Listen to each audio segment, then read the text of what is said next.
मित्रांनो, कातर खटाव पारंपरिक मैदान झालं. यामध्ये 1 नंबरचा मानकरी पुशेगावचा 1 नंबरचा मानकरी आणि ह्या मैदानात 1 नंबरचा मानकरी लक्षा पुन्हा एकदा 1 नंबरचा मानकरी ठरला.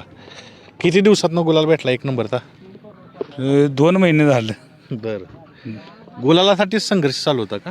ना गुलाबासाठी संघर्ष जरा पाऊस चालू झाल्यापासून जरा आम्ही म्हटलं जरा पावसाळ्यात थोडी जरा हे करायचं जास्त त्याला हे करायचं नाही. आणि तसा गुलाल पुन्हा कसं गुलालासाठी बी म्हणता येते. नक्की काय अडचण येत होती? कारण एवढा महाराष्ट्रभर प्रसिद्ध बैल, पुशेगावचा हिंद केसरीचा मानकरी, कसा struggle झाला? संघर्ष म्हणतात थोडं नाकात त्याच्या ही झाली होती, इंजुरी झालेली नाकात, त्याच्यामुळे बी जरा आम्ही हे झालं. त्यामुळे जरा बैलाला पुढं त्रास होत होता जरा. काय बदल झालाय बैलाच्यात? म्हणजे आता आदत होता, त्याच्यानंतर दात लावला आणि आता बघताय की जसं एक परिपक्व आलाय का पणा? हा ना, पहिला आता तसं म्हणजे एक 50% शहाणा झालाय बैल. पायऱ्याचं नियोजन कुणी केलं होतं आज? आजच्या पायऱ्याचं सर्व आजच्या गुलालाचं श्रेय विक्रम पाटील आणि वैभव पाटील आणि कातर खटाव ग्रामस्थांना श्रेय देतो आपण आजचं. हो का? ग्रामस्थांना कसं? होय, कारण कसं आहे त्यांनी म्हणजे ही करून दिलेलं आहे की बकासूर आणि सर्जा आणि सचिन आणि लक्ष आमच्या आजच्या विठ्ठल केसरी मैदानाला पळाली पाहिजे. बरं, इथल्या ग्रामस्थांची जी इच्छा होती आणि वैभव पाटील विक्रम पाटील यांची एक खूप इच्छा. आणि आज हे श्रेय सगळं गुलालाचं त्यांना आम्ही देतो. बघा मित्रांनो, एक वेगळाच पैलू, जे आयोजक आहेत इथले ग्रामस्थ आहेत त्यांचं म्हणणं होतं की ह्या जोड्या पळाव्या. बकासूर असेल, सर्जा असेल, सचिन असेल, लक्ष असेल आणि त्या जोड्या आज पळाल्या. त्यामुळे एक पारणं फिटलं आणि जसं सांगितलं की पुशेगावचं हिंद केसरीची मानकरी जोडी आज मानकरी ठरली. आज एक सुखद क्षण असतो, वारी आणि विठ्ठलाची मूर्ती बक्षीस देणं. वडकी दत्तांचा आशीर्वाद लाभला, पुशेगावात शेवागिरी महाराजांचा आशीर्वाद लागला आणि आज विठ्ठलाचा आशीर्वाद भेटला सचिन लक्षाला. वा. आणि एवढं सगळे यांचा आशीर्वाद भेटल्यानंतर आपण म्हणू की कमी नाही पडणार. काय गोष्टी गुलाल कधी भेटतो, कधी नाही, कधी संघर्ष असतो. पण आजही बघितलं तर आजही कमालीची जोडी पळाली. जोडीविषयी काय सांगाल? जेव्हा जेव्हा पळाले वेगळ्या प्रकारानं सचिन लक्षा घ्यायची ती सख्या भावागत जाय ती दोघं, म्हणजे सख्य भावच आहेत ती. होय, ती ज्या ज्या वेळेला ती दोघं एका जागी पळणार त्या वेळेला ती कायम इतिहास घडवत्याच. हे त्रिकूट आहे का नाही, हे त्रिकूट कायम इतिहास घडवतं.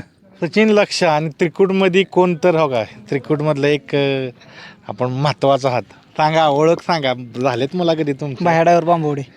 त्रिकूटमध्ये 2 बैल आहेत, सचिन लक्ष आणि हे व्यक्तिमत्व आहे. ड्रायव्हर आहेत तरुण एकदम आणि बैलही तरुण. काय गाडी चालवताना तुम्हाला म्हणजे जाणवतं? कारण तुम्ही बसता अनेक गाडीवर. ह्या गाडीला सगळ्या गाड्यांपेक्षा ह्या गाडीला वेगळाच गॅस लागतो. एकमेकांशी पळाय अनुरूप आहेत का? म्हणजे एक जण दुसऱ्या बैलाला सांभाळून घेतो असं काय आहे का? म्हणजे हो, ते असल्याशिवाय तर गाडी पळते का? सकाळी मी दोन्ही बैल बघितली तेव्हा सांगितलेलं की आज 1 नंबर 3 फेरमधनं लागलो तर आज 1 नंबर सचिन लक्ष करा सकाळी सांगितलेलं आलं तेव्हा. चालवताना थोडं वर्णन सांगा दोन्ही म्हणजे बैलांचं. खालून कशा पद्धतीनं असतो, तोंडाला कशा, म्हणजे ही गाडी नर माझी गाडी पळत्या. खालनं सचिन ओढून देतो, निकालात लक्ष ओढतो, त्यामुळे ती गाडी हाणायला काय वाटत नाही. बरं, आता कसं आहे, ही जोडी ज्यावेळेस एकत्र असते आणि तुम्ही असता हे त्रिकूट आणि वारंवार सगळ्या प्रेक्षकांचं म्हणणं असतं की तुम्ही हे त्रिकूट सातत्यानं ठरावं आणि एकत्र पळावं. का पळलं जात नाही पाटील सारखं? कारण रिझल्ट तर होतोय सारखा. का रिझल्ट तर होतोय सारखा, 1 नंबर होतोय, एवढी नामांकित जोडी आहे, त्रिकूट यश बी मिळवतंय, पण का सारखं वेगवेगळं पळलं जातं? काय तुमचं? नाही, नियोजनाचं आम्ही आता सगळे ती बल्लाल डॉक्टरांच्या ह्याच्यावर गेला तर त्यांच्या ह्याच्यावर ती ज्या वेळेला म्हणतील एकत्र पळायचं, ज्या वेळेला म्हणतात पटवून पळायचं, मग ते होतं जरा ते पळताना ह्याच्या नाकाला बी जरा नाकाच्या ह्याच्यात इंजुरी झालेली, त्या विषयात जरा म्हणजे ही होत होतं. आता कसं आहे, सचिन ही करून ह्याच्यामुळे पुन्हा सचिन बॅकफुटला येणार ना. आता स्थिती आहे ना, बरोबर क्लिअर क्लिअर झाला बैल. आजचं बघितलं की आज बैलानं मी मागच्याच बोरजावाड्याच्या मैदानात आमच्या नवनाथ शेटना बोललो होतो की 25 तारखेला तुमचा संघर्ष संपवणार आपला लक्ष.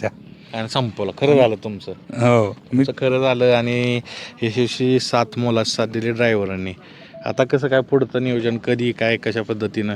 पुढचं नियोजन सगळं बॉस करतील तसं.